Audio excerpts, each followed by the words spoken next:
परम सत्कारयोग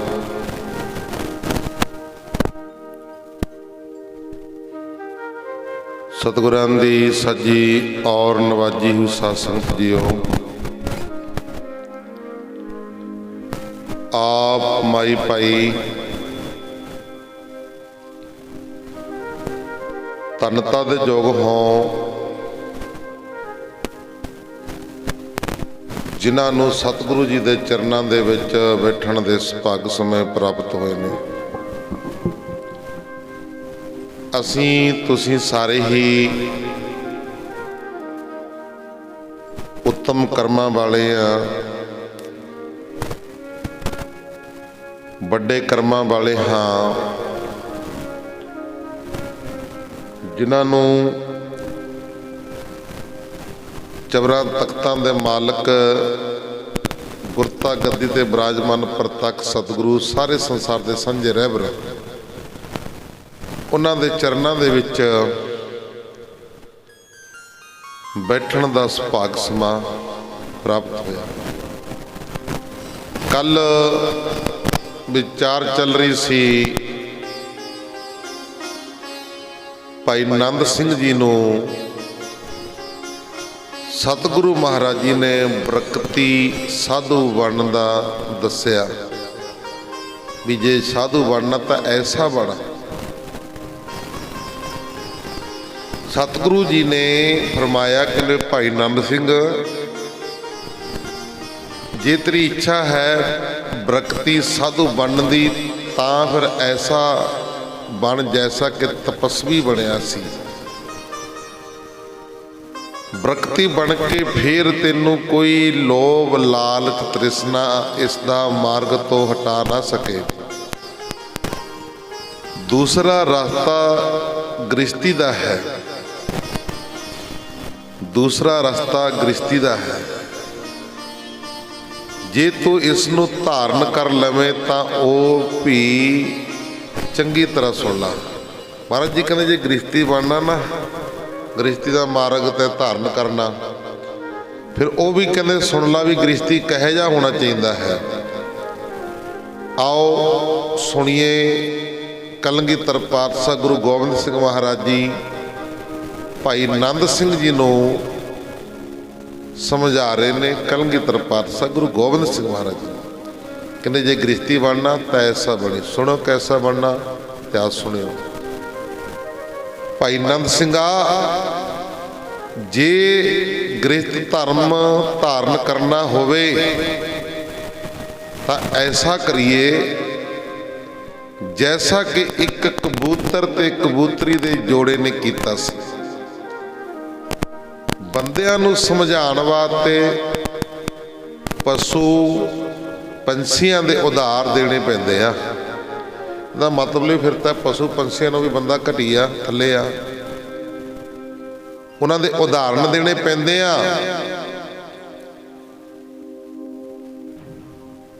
महाराज जी कहते एक कबूतर ते कबूतरी दे जोड़े ने कीता सी। एक जंगल विच एक संघनी सां वाले बिरस उत्ते कबूतर ते कबूतरी आलना बना के सुख नाल रहिंदे सन। अपने बच्चे पैदा करके उन्हां दी पालना पोसना करते सन। एक दिन किसी शिकारी नूं उस जंगल विच कोई शिकार ना मिलिया। मीह ते ठंड हवा विच ओ शिकार वाते फिरदा फिरदा थक गया।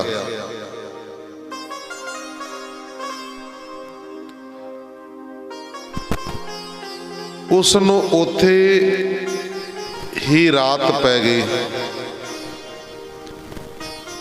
वो राह भुल गया कि रात कट्टण वास्ते प्यासा ठंडा नाल कंबदा होया उस बिरस दे मुढ़ नाल बैठ गया। कबूतर ने उसकी यह दिशा वेख के कबूतरी नूं आख्या। कबूतर ते कबूतरी उपर रहिंदे सी दरख्त दे, वो थल्ले बह गया कि मुੱਢ दे नाल लग के।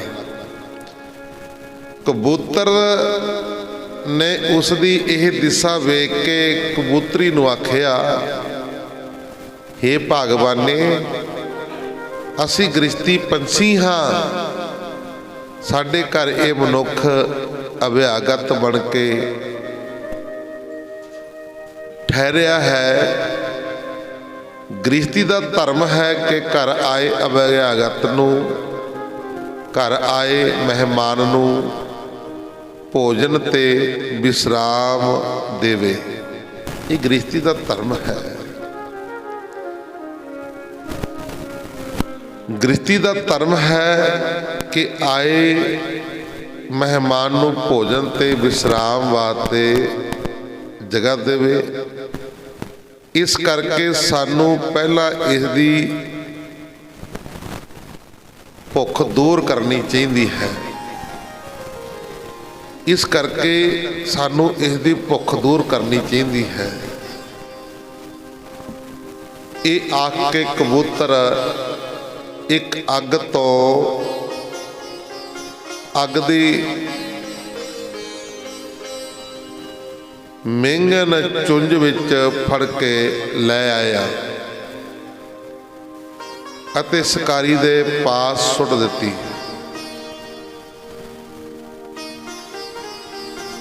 उत्तों अपने आलणे दे सुके कख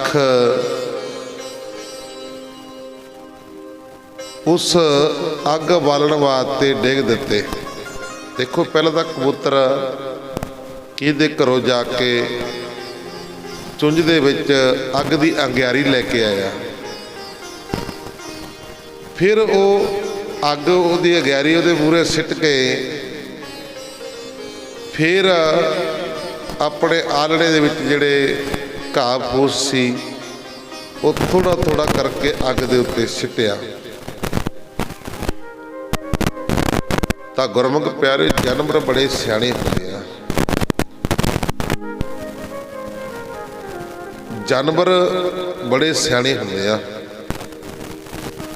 कहते एक परिवार सी, बड़ा गरीब सी। एक परिवार सी, वो बड़ा गरीब सी परिवार, कच्चा घर सी विचारियां दा।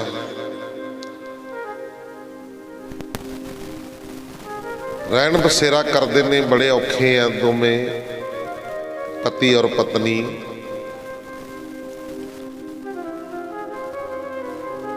नाल ही गुरुद्वारा साहिब घर दे नाल ही सी।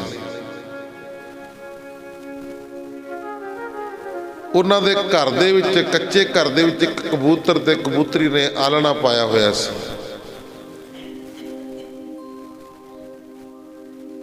वो कबूतर ते कबूतरी ने उन्हां दे घर च आलना पाया होया सी। ये परिवार जदों भी कणक सुका के सुकनी पाया करते सी,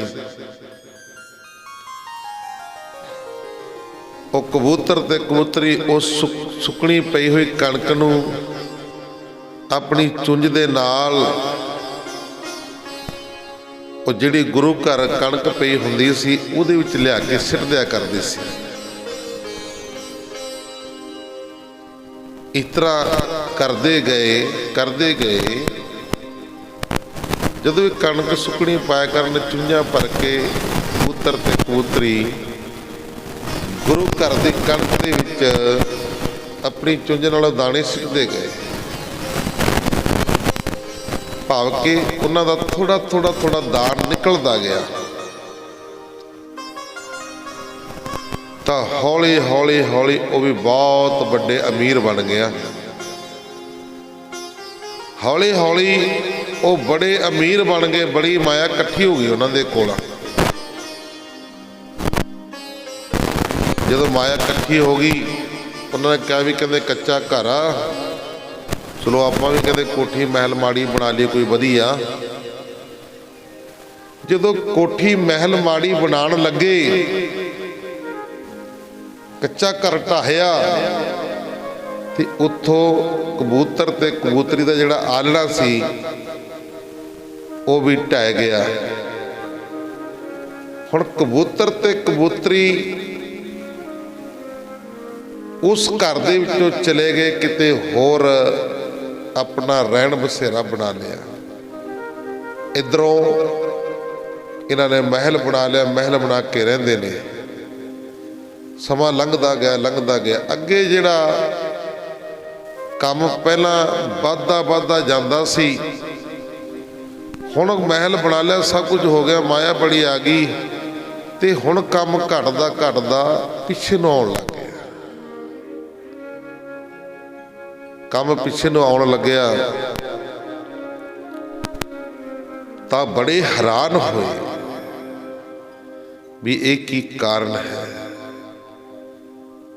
ਫਿਰ ਉਹਨਾਂ ਨੇ ਸੋਚਿਆ, ਕਹਿੰਦੇ ਆਪਣੇ ਘਰ ਦੇ ਵਿੱਚ ਜਿਹੜੇ ਕਬੂਤਰ ਕਬੂਤਰੀ ਰਹਿੰਦੇ ਸੀ ਨਾ, ਉਹ ਆਪਾਂ ਦੇਖਦੇ ਸੀ ਜਦੋਂ ਕਣਕ ਧੋ ਕੇ ਸੁੱਕਣੀ ਪਾਉਂਦੇ ਸੀ ਤੇ ਉਹ ਚੁੰਝਾਂ ਭਰ ਕੇ ਗੁਰਦੁਆਰਾ ਸਾਹਿਬ ਨੂੰ ਲੈ ਕੇ ਜਾਂਦੇ ਸੀ। ਉਹ ਕਣਕ ਆਪਣਾ ਯੋਗਦਾਨ ਪੈਂਦਾ ਰਿਹਾ, ਇਸ ਕਰਕੇ ਚੜ੍ਹਦੀ ਕਲਾ ਹੋਈ। ਤੇ ਹੁਣ ਸਾਡਾ ਜਿਹੜਾ ਦਸਵੰਧ ਆ ਉਹ ਗੁਰੂ ਘਰ ਜਾਣਾ ਬੰਦ ਹੋ ਗਿਆ, ਤੇ ਇਸ ਕਰਕੇ ਆਪਣੀ ਢਹਿੰਦੀ ਕਲਾ ਹੋ ਗਈ। ਫਿਰ ਉਹਨਾਂ ਨੇ ਗੁਰਮੁਖ ਪਿਆਰਿਓ ਦਸਵੰਧ ਕੱਢਣਾ ਸ਼ੁਰੂ ਕਰ ਦਿੱਤਾ। ਫਿਰ ਉਹਨਾਂ ਨੇ ਗੁਰੂ ਦਾ ਦਸਵੰਧ ਕੱਢਣਾ ਸ਼ੁਰੂ ਕਰ ਦਿੱਤਾ। ਦਸਵੰਧ ਦਾ ਮਤਲਬ ਕੀ ਆ? ਜੇ ਸਾਡੀ 10,000 ਰੁਪਈਆ ਤਨਖਾਹ ਨਾ, ਤਾਂ 1,000 ਰੁਪਈਆ ਗੁਰੂ ਦਾ ਦਸਵੰਧ ਬਣਦਾ। ਇਹ ਪੁਰਾਤਨ ਸਮੇਂ ਤੋਂ ਮਰਿਆਦਾ ਚੱਲੀ ਆਉਂਦੀ ਆ। ਸਿੰਘ ਜਿਹੜੇ ਸਿਦਕੀ ਸਿੰਘ ਹੁੰਦੇ ਸੀ, ਪੱਕੇ ਸਿੰਘ ਹੁੰਦੇ ਸੀ, ਪੂਰੇ ਵਧੀਆ ਐਨ, ਉਹ ਗੁਰਮੁਖ ਪਿਆਰੇ ਦਸਵੰਧ ਕੱਢਿਆ ਕਰਦੇ ਸੀ। ਨਾ ਉਹਨਾਂ ਨੂੰ ਕੋਈ ਬਿਮਾਰੀ, ਨਾ ਕੋਈ ਠੁਮਾਰੀ, ਨਾ ਕੋਈ ਵਾਧਾ, ਵਾਹਿਗੁਰੂ ਨਾ ਕੋਈ ਘਾਟਾ, ਵਾਧਾ। ਅੱਜ ਅਸੀਂ ਗੁਰੂ ਦਾ ਦਸਵੰਧ ਭੁੱਲ ਗਏ ਆ। ਸਾਨੂੰ ਜਾਂ ਤਾਂ ਭਾਈ ਕਿਸੇ ਨੇ ਚੇਤੇ ਨਹੀਂ ਕਰਾਇਆ, ਜਾਂ ਸਾਨੂੰ ਫਿਰ ਗਿਆਨ ਨਹੀਂ ਹੈ, ਜਾਂ ਸਾਨੂੰ ਫਿਰ ਇਹਦੇ ਬਾਰੇ ਨੌਲੇਜ ਨਹੀਂ ਹੈ। ਮਹਾਰਾਜ ਜੀ ਦੱਸਦੇ ਨੇ, ਕਹਿੰਦੇ ਜਿਹੜਾ ਗੁਰੂ ਦਾ ਦਸਵੰਧ ਨਹੀਂ ਕੱਢਦਾ ਨਾ, ਕਹਿੰਦੇ ਉਹ ਗੁਰੂ ਕਾ ਚੋਰ ਹੈ। ਆਖੋ ਸਤਨਾਮ। ਕਹਿੰਦੇ ਗੁਰੂ ਦਾ ਦਸਵੰਧ ਵੀ ਖਾ ਜਾਂਦਾ ਹੈ। ਜੇ 10,000 ਰੁਪਈਆ ਤਨਖਾਹ ਮਹੀਨੇ ਦੀ ਆਉਂਦੀ ਹੈ ਨਾ ਘਰ 'ਚ, ਤਾਂ 1,000 ਰੁਪਈਆ ਗੁਰੂ ਦਾ ਦਸਵੰਧ ਬਣਦਾ। ਜੇ ਨਹੀਂ ਕੱਢੋਗੇ ਨਾ, ਮਹਾਰਾਜ ਜੀ ਕਹਿੰਦੇ ਬਾਬੇ ਕੇ ਜੋ ਦਾਮ ਨਾਂਦੇ ਹੈ, ਤਿਨਸੇ ਫਿਰ ਬਾਬਰ ਕੇ ਲੈ ਹੈ। ਜੇ ਗੁਰੂ ਦਾ ਦਸਵੰਧ ਨਹੀਂ ਕੱਢੋਗੇ, 1,000 ਰੁਪਈਏ ਦੱਸਦੇ ਮਗਰ, ਤਾਂ ਫਿਰ ਦੇਖ ਲਓ, ਇਹ ਨਹੀਂ ਪਤਾ ਵੀ ਕਿੰਨੇ ਕੁ ਮਹੀਨੇ ਦੇ ਲੈ ਜਾ ਕਰਨੇ ਨੇ।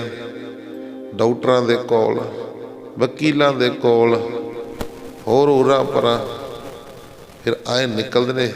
ਇਸੇ ਕਰਕੇ ਮਹਾਰਾਜ ਨੇ ਕਿਹਾ ਬਾਬੇ ਕੇ ਜੋ ਦਾਮ ਨਾ ਦੇ ਹੈ, ਤਿਨਸੇ ਫਿਰ ਬਾਬਰ ਕੇ ਲੈ ਹੈ। ਕਹਿੰਦੇ ਫਿਰ ਐ ਨਿਕਲ ਜਾਂਦੇ ਨੇ ਭਾਈ।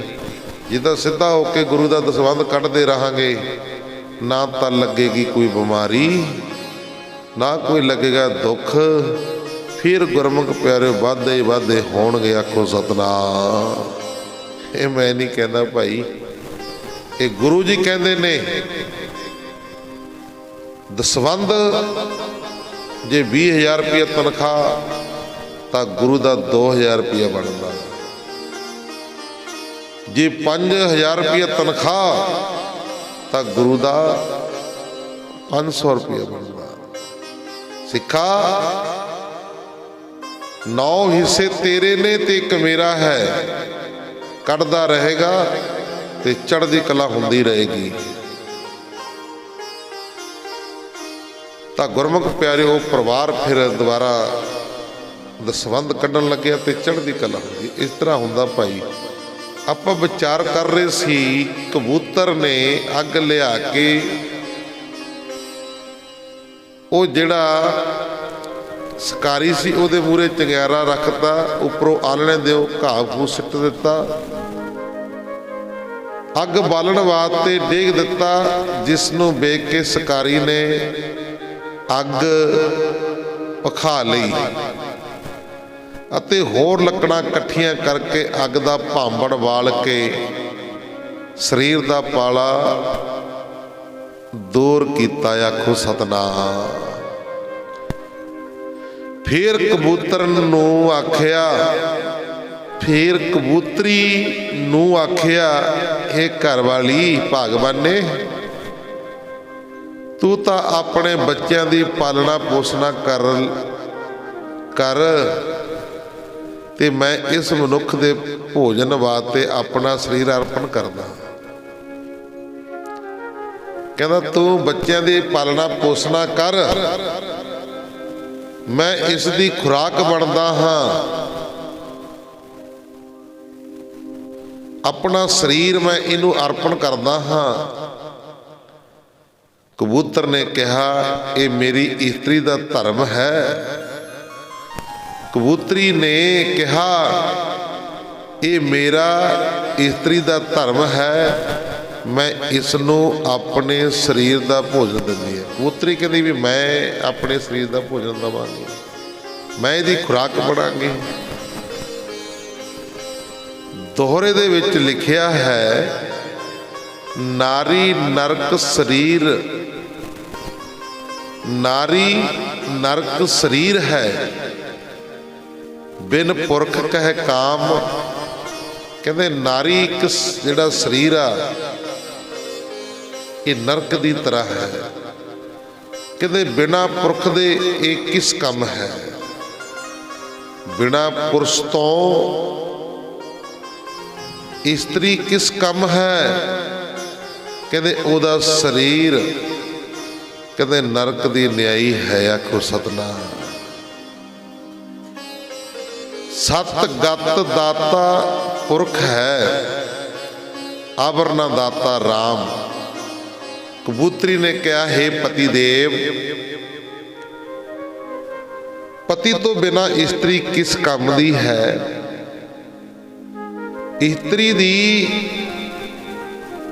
ਗਤ ਕਰਨ ਵਾਲਾ ਪ੍ਰਮਾਤਮਾ ਹੈ, ਇਸ ਕਰਕੇ ਤੁਹਾਡੇ ਤੋਂ ਬਿਨਾਂ ਮੇਰਾ ਜੀਵਨ ਕਿਸ ਕੰਮ ਹੈ। ਕਬੂਤਰ ਬੋਲਿਆ, ਪੁਰਖ ਕਹਿਓ ਘਰ ਤ੍ਰੈ ਬਿਨਾ ਸੁੰਨਾ ਰਹੇ ਦੁਆਰ। ਪੁਰਖ ਬਾਹਰ ਹੀ ਸੂਰਮਾ ਅੰਤਰ ਘਰ ਕੇ ਖਾਰ। हे ਭਗਵਾਨੇ, ਇਸਤਰੀ ਤੋਂ ਬਿਨਾ ਘਰ-ਬਾਰ ਸੁੰਨਾ ਰਹਿੰਦਾ ਹੈ। ਮਨੁੱਖ ਬਾਹਰ ਹੀ ਸੂਰਮਾ ਹੈ, ਘਰ ਦੇ ਕੰਮਾਂ ਵਿੱਚ ਤਾਂ ਕਹਿੰਦੇ ਖੁਆਰ ਹੈ। ਘਰ ਦੇ ਕੰਮਾਂ ਵਿੱਚ ਤਾਂ ਕਹਿੰਦੇ ਖੁਆਰ ਹੈ। ਭਾਵ ਕਿ ਇਸਤਰੀ ਹੈ ਜਿਹੜੀ ਇਹ ਘਰ ਦਾ ਸ਼ਿੰਗਾਰ ਹੈ। ਇਸਤਰੀ ਹੈ ਜਿਹੜੀ ਇਹ ਘਰ ਦਾ ਸ਼ਿੰਗਾਰ ਹੈ। ਘਰ ਵਾਲੀ ਕਿਤੇ ਚਾਰ ਦਿਨ ਪੇਕੇ ਚਲੀ ਜਾਵੇ ਨਾ, ਮੇਰੇ ਵਰਗੇ ਤੋਂ ਝਾੜੂ ਵੀ ਨਹੀਂ ਲੱਗਦਾ। ਆਖੋ ਸਤਨਾਮ। ਕਦੇ ਕਾਗਜ਼ ਕਿਧਰੇ ਖਿੰਡੇ ਪਏ ਨੇ, ਕਦੇ ਕਿਧਰੇ ਕਿਵੇਂ ਭਾਂਡੇ ਜਿੱਥੇ ਪਏ ਨੇ। ਫਿਰ ਜਦੋਂ ਆਉਂਦੀ ਆ ਭਗਵਾਨ ਵਿਚਾਰੀ, ਝਾੜੂ ਚੰਮੜ ਮਾਰਦੀ ਆ, ਭਾਂਡੇ ਠਿੰਡੇ ਧੋ ਕੇ ਚਮਕਾ ਕੇ ਰਸੋਈ 'ਚ ਰੱਖਦੀ ਆ, ਸਾਫ਼ ਸਫਾਈ ਕਰਦਾ, ਫਿਰ ਬਣਦਾ ਘਰ। ਤਾਂ ਗੁਰਮੁਖ ਪਿਆਰਿਓ, ਇਸਤਰੀ ਤੋਂ ਬਿਨਾਂ ਘਰ ਨਹੀਂ ਬਚਦਾ। ਘਰ ਦਾ ਸ਼ਿੰਗਾਰ ਹੈ। ਮਹਾਰਾਜ ਜੀ ਕਹਿੰਦੇ ਜਿਹੜਾ ਮਨੁੱਖਾ ਬੰਦਾ ਇਹ ਬਾਹਰ ਹੀ ਸੂਰਮਾ ਹੈ। ਬਾਹਰਲੇ ਕੰਮਕਾਰ, ਘਰ ਦੇ ਕੰਮਾਂ ਵਿੱਚ ਤਾਂ ਕਹਿੰਦੇ ਜ਼ੀਰੋ ਆ, ਬਾਹਰਲੇ ਕੰਮਾਂ ਦੇ ਵਿੱਚ ਬੜਾ ਸੂਰਮਾ। ਬਾਹਰਲੇ ਕੰਮ ਕਰਨਾ, ਕਮਾ ਕੇ ਲਿਆਣਾ ਤੇ ਘਰ ਇਸਤਰੀ ਨੇ ਸਾਂਭਣਾ। ਸਤਿਗੁਰੂ ਜੀ ਨੇ ਫਰਮਾਇਆ, ਕਹਿੰਦੇ हे ਭਾਈ ਨੰਦ ਲਾਲ, हे ਭਾਈ ਨੰਦ ਸਿੰਘ, ਪਤੀ ਕਬੂਤਰ ਦੇ ਇਹ ਗੱਲਾਂ ਕਰਦਿਆਂ ਹੀ ਕਬੂਤਰੀ ਸ਼ਿਕਾਰੀ ਦੀ ਅੱਗ ਵਿੱਚ ਡਿੱਗ ਪਈ। ਕਹਿੰਦੇ ਹਜੇ ਗੱਲਾਂ ਹੀ ਕਰ ਰਹੇ ਸੀ ਤੇ ਇਤਨੇ ਨੂੰ ਉਹ ਅੱਗ ਦੇ ਵਿੱਚ ਡਿੱਗ ਪਈ, ਜਿਸ ਨੂੰ ਉਸਨੇ ਭੁੰਨ ਕੇ ਖਾ ਲਿਆ। ਫਿਰ ਕਬੂਤਰ ਨੇ ਸੋਚਿਆ ਕਿ ਇਹ 3 ਸ਼ੇਰ ਅੰਨ ਖਾਣ ਵਾਲਾ ਮਨੁੱਖ ਇਸ ਥੋੜੇ ਜਿਹੇ ਮਾਸ ਨਾਲ ਰੱਜਿਆ ਨਹੀਂ ਹੈ। ਕਹਿੰਦੇ ਇਹ ਜ਼ਿਆਦਾ ਅੰਨ ਖਾਣ ਵਾਲਾ ਹੈ, ਇਸ ਕਰਕੇ ਇਹ ਰੱਜਿਆ ਨਹੀਂ ਹੈ, ਅਜੇ ਬਹੁਤ ਭੁੱਖਾ ਹੈ। ਜਿਹੜਾ ਦਾਤਾ ਭੋਜਨ ਦੇ ਕੇ ਅਤਿਥੀ ਨੂੰ ਅੱਧਾ ਭੁੱਖਾ ਰੱਖਦਾ ਹੈ, ਕਹਿੰਦੇ ਉਹ ਧਰਮ ਗ੍ਰੰਥਾਂ ਅਨੁਸਾਰ ਨਰਕਾਂ ਦਾ ਅਧਿਕਾਰੀ ਹੁੰਦਾ ਹੈ। ਉਹ ਗ੍ਰੰਥਾਂ ਦਾ ਅਧਿਕਾਰੀ ਹੁੰਦਾ ਹੈ। 2 ਤਰ੍ਹਾਂ ਦਾ ਭੋਜਨ, ਇੱਕ ਤਾਂ ਸਰੀਰ ਦੀ ਖੁਰਾਕ, ਦੂਸਰਾ ਰੂਹ ਦੀ ਖੁਰਾਕ। ਜਿਹੜੀ ਗੁਰਮੁਖ ਪਿਆਰਿਓ ਸਰੀਰ ਦੀ ਖੁਰਾਕ ਆ ਤੁਸੀਂ ਘਰਾਂ 'ਚ ਖਾਂਦੇ ਹੋ, ਆਪੋ ਆਪਣੇ ਸਾਰੇ ਐਨ ਰੋਟੀ ਰੱਜ ਕੇ ਖਾ ਕੇ ਚੰਗੀ ਤਰ੍ਹਾਂ ਤਸੱਲੀ ਕਰਕੇ ਉੱਠਦੇ ਕਿ ਨਹੀਂ ਉੱਠਦੇ। ਦੂਜੀ ਖੁਰਾਕ ਹੁੰਦੀ ਆ ਰੂਹ ਦੀ, ਉਹ ਕਿੱਥੋਂ ਮਿਲਦੀ ਆ? ਰੂਹ ਦੀ ਖੁਰਾਕ ਤੁਸੀਂ ਲੈ ਰਹੇ ਹੋ, ਆਖੋ ਸਤਨਾਮ। ਜੇ ਹੁਣ ਤੁਹਾਨੂੰ ਭੁੱਖ ਹੀ ਇੱਥੋਂ ਰੂਹ ਦੀ ਖੁਰਾਕ ਨੂੰ ਤੋੜ ਦਈਏ, ਜੇ ਪ੍ਰਸਾਦਾ ਲਾ ਲਈ ਵੀ ਬੰਦਾ ਭੁੱਖਾ ਹੀ ਲੈ ਭਾਈ, ਜੇ 4 ਰੋਟੀਆਂ ਖਾਣੀਆਂ 2 ਦੀ ਸਾਰ ਲਿਆ, ਉਹ ਖੁਸ਼ੀ ਮਨਾਊਗਾ ਕਿ ਦੁੱਖ ਮਨਾਊਗਾ? ਉਹਨੇ ਕਹਿਣਾ ਯਾਰ 4 ਰੋਟੀਆਂ ਖਾਣੇ ਦੀ ਭੁੱਖ ਬੜੀ ਲੱਗੀ ਆ, ਤੇ ਬੜਾ ਔਖਾ ਜਾ ਹੋ ਕੇ ਚੱਲੂ। ਆ ਵੀ ਗੁਰੂ ਘਰ ਇੱਥੇ ਰੂਹ ਦੀ ਖੁਰਾਕ ਹੈ, ਇੱਥੇ ਰੂਹ ਦੀ ਖੁਰਾਕ। ਸਾਡੇ ਵਰਗਿਆਂ ਦਾ ਫਰਜ਼ ਬਣਦਾ ਕਿ ਨਹੀਂ ਵੀ ਚੰਗੀ ਤਰ੍ਹਾਂ ਖੁਰਾਕ ਦੇਣੀ ਆ। ਚੰਗੀ ਤਰ੍ਹਾਂ ਖੁਰਾਕ ਦਾ ਮਤਲਬ ਪ੍ਰੇਮ ਨਾਲ ਗੁਰਬਾਣੀ ਪੜ੍ਹਨੀ, ਪ੍ਰੇਮ ਦੇ ਨਾਲ ਕਥਾ ਕੀਰਤਨ ਕਰਨਾ, ਪੂਰਾ ਸਮਾਂ ਦੇਣਾ ਲਾਣਾ। ਮਹਾਰਾਜ ਨੇ 24 ਘੰਟਿਆਂ ਵਿੱਚੋਂ 2.5 ਘੰਟੇ ਦੱਸਿਆ ਹੋਇਆ। 2.5 ਘੰਟੇ ਪੂਰਾ ਸਮਾਂ ਲੱਗੇ ਤਾਂ ਰੂਹ ਦੀ ਖੁਰਾਕ, ਆਤਮਾ ਦੀ ਖੁਰਾਕ ਪੂਰੀ ਹੁੰਦੀ। ਆਖੋ ਸਤਨਾਮ। ਮੈਂ ਚਲਿਆ ਗਿਆ ਇੱਧਰ ਦਫ਼ਤਰੀ ਵਾਲੇ, ਪਿਛਲੇ ਸਾਲ ਦੀ ਗੱਲ ਆ, ਪਾਤੜਾਂ ਦੇ ਨੇੜੇ ਆ। ਜਦੋਂ ਮੈਂ ਨਿਤਨੇਮ ਕਰਿਆ ਕਰਾਂ ਜਿਵੇਂ ਹੁਣ ਕਰਦਾ, ਉਹ ਕਹਿੰਦੇ ਬਾਬਾ ਜੀ ਤਾਂ ਕਹਿੰਦੇ ਪਤਾ ਨਹੀਂ ਕਿੱਧਰੋਂ ਆਏ ਨੇ, ਕਹਿੰਦੇ ਗੱਲਾਂ ਕਰਿਆ ਕਰਨ। ਕਹਿੰਦੇ ਪਤੰਦਰ 4 ਵਜੇ ਲੱਗ ਜਾਂਦਾ, ਕਹਿੰਦੇ ਅੱਧੀ ਰਾਤ ਤੇ ਲੱਗ ਜਾਂਦਾ। ਮੈਨੂੰ ਕਮੇਟੀ ਵਾਲੇ ਕਹਿੰਦੇ ਬਾਬਾ ਜੀ ਸੰਗਤ ਬੜੀ ਤੰਗ ਆ, ਕਹਿੰਦੇ ਤੁਹਾਡੇ ਤੋਂ। ਮੈਂ ਵੀ ਕੀ ਹੋ ਗਿਆ, ਮੈਂ ਤਾਂ ਕਿਸੇ ਨੂੰ ਕੁਛ ਕਿਹਾ ਨਹੀਂ। ਕਹਿੰਦੇ ਜੇ ਤੁਸੀਂ 4 ਵਜੇ ਲੱਗ ਜਾਂਦੇ ਹੋ ਜੀ, ਕਹਿੰਦੇ ਮੈਂ ਵੀ ਹੋਰ ਕਿਹੋ ਵਜੇ ਲੱਗਿਆ ਕਰੇ। ਕਹਿੰਦੇ 5:30 ਲੱਗ ਜਾ ਕਰੋ, ਜਪਜੀ ਸਾਹਿਬ ਦਾ ਪਾਠ ਕਰ ਦਿਆ ਕਰੋ ਜੀ। ਸਾਡੇ ਤੇ ਕੋਈ ਬਾਬਾ ਦੀ ਜਿਹੜੇ ਕਹਿੰਦੇ ਆਏ ਹੋਇਆ, ਉਹ ਜਪਜੀ ਸਾਹਿਬ ਦਾ ਪਾਠ ਕਰਦਾ ਹੁੰਦਾ ਸੀ ਜੀ, ਬਸ ਅਰਦਾਸ ਕਰਕੇ ਉਹ ਆਪਣੇ ਆਸਣ ਤੇ, ਅਸੀਂ ਆਪਣੇ ਘਰਾਂ ਨੂੰ। ਮਾਂ ਬਹੁਤ ਆ ਜੀ ਇੰਨਾ। ਮਾਂ ਵੀ ਤੁਸੀਂ ਗ੍ਰੰਥੀ ਹੋਰ ਲਿਆਓ, ਮੇਰੇ ਤੋਂ ਨਹੀਂ ਰਹਿ ਜਾਂਦਾ ਹੈਗਾ। ਅਸੀਂ ਸਾਧੂ ਸੰਤ ਮਾਨ ਮਰਿਆਦਾ ਦੇ ਵਿੱਚ ਰਹਿਣ ਵਾਲੇ, ਜਨਰੇਟਰ ਚਲਾ ਕੇ ਅਸੀਂ ਸਾਧੂ ਸੰਤ ਮਾਂ ਰੱਬ ਦੀ ਰਜ਼ਾ ਦੇ ਵਿੱਚ ਰਹਿਣ ਵਾਲੇ, 5 ਬਾਣੀਆਂ ਦਾ ਨਿਤਨੇਮ। ਤਾਂ ਗੁਰਮੁਖ ਪਿਆਰਿਓ, ਸੰਗਤ ਨੂੰ ਰੂਹ ਦੀ ਖੁਰਾਕ ਜਿੰਨਾ ਚਿਰ ਮਿਲੇ ਨਾ, ਹੁਣ ਰੋਟੀ ਦੀ ਭੁੱਖ ਤਾਂ 5 ਦੀ ਆ, ਖਾ ਲਈ 1, ਉਹ ਤਾਂ 1 ਵੀ ਨਾ ਖਾਧੀ ਵਰਗੀ ਹੋਈ ਆ। ਤਾਂ ਗੁਰਮੁਖ ਪਿਆਰਿਓ ਦੱਬ ਘੁੱਟ ਕੇ ਜੇ ਚਲੋ ਸਾਲ ਕ ਲਾਇਆ, ਇਸ ਤਰ੍ਹਾਂ ਹੀ ਚੱਲਦਾ ਰਿਹਾ। ਫਿਰ ਕਹਿੰਦੇ ਜੀ ਗੋਲਕ ਦੇ ਪੈਸੇ ਬੜੇ ਘੱਟ ਹੁੰਦੇ ਨੇ, ਕਹਿੰਦੇ ਕਰੋ ਕਿਰਪਾ ਕੋਈ। ਮੈਂ ਕਿਰਪਾ ਦਾ ਕੀ ਕਰਨੀ ਆ, ਅਜੇ ਕੀਰਤਨ ਕਰਨਾ ਸ਼ੁਰੂ ਕਰ ਦਿੱਤਾ। ਕੀਰਤਨ ਲੱਗ ਕੇ ਕਰਨ, ਜਿਹੜਾ ਗੋਲਕ ਦੇ ਵਿੱਚ 5000 ਰੁਪਏ ਨਿਕਲਦਾ ਸੀ ਮਹੀਨੇ ਦਾ ਨਾ, 25,000 ਤੋਂ ਉੱਪਰ ਤਾਂ ਚਲੇ ਗਿਆ, +30। ਹਰ ਐਤਵਾਰ ਦਾ ਰਾਤ ਦਾ ਦੀਵਾਨ ਰੱਖ ਦਿੱਤਾ। ਸੰਗਤ ਨਗਰ ਬਹੁਤ ਜੁੜ ਗਿਆ। 3-3, 4-400 ਦਾ ਇਕੱਠ ਹਰ ਐਤਵਾਰ ਨੂੰ ਰਾਤ ਨੂੰ। ਦੇਖ ਕਿੰਨੀ ਬਣਦੀ ਸੀ, ਘੱਟੋ ਘੱਟ 3 किलो की देग हर एतवार ਨੂੰ रात ਨੂੰ 10 ਵਜੇ 11 ਵਜੇ समाप्ति करा करते सी। संगत जुड़ गई, गोलक पैसे इन्ने निकलन लग गए। कहते भी आह तां गल बन गई। कमेटी वाले कहते हुण कहते गुरु घर के खर्चे पूरे होणगे। तां गुरमुख प्यारिओ, कहण दा मतलब भी जिन्ना चिर समा पूरा ना दईए उन्ना चिर गल नहीं बनती। फिर गुरु के चोर वजींदा। आखो सतनाम। कहते जे ज्ञान नूं ना वंडे, ज्ञान नूं ना देवे,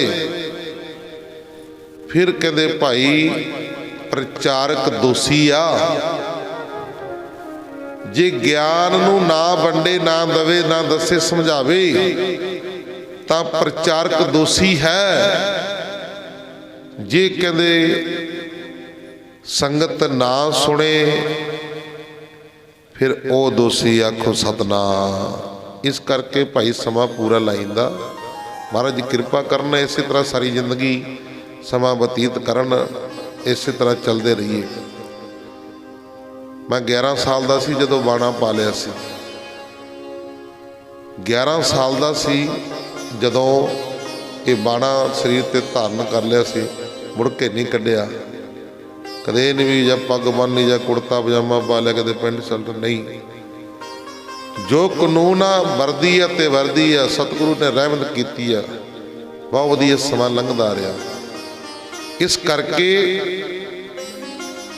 ये रूह की खुराक आ जिहड़ी, ये सानू गुरु घर तो मिलती आ।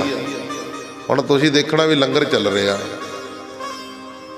लंगर चल रहा, ये तुसीं देखना भी 2 रोटियां खाणियां ने, जे 3 खाणी ने, जे नहीं खाणी, जे की करना, ये तुहाडी मर्जी आ। इस तरह आ रूह का लंगर चल रहा।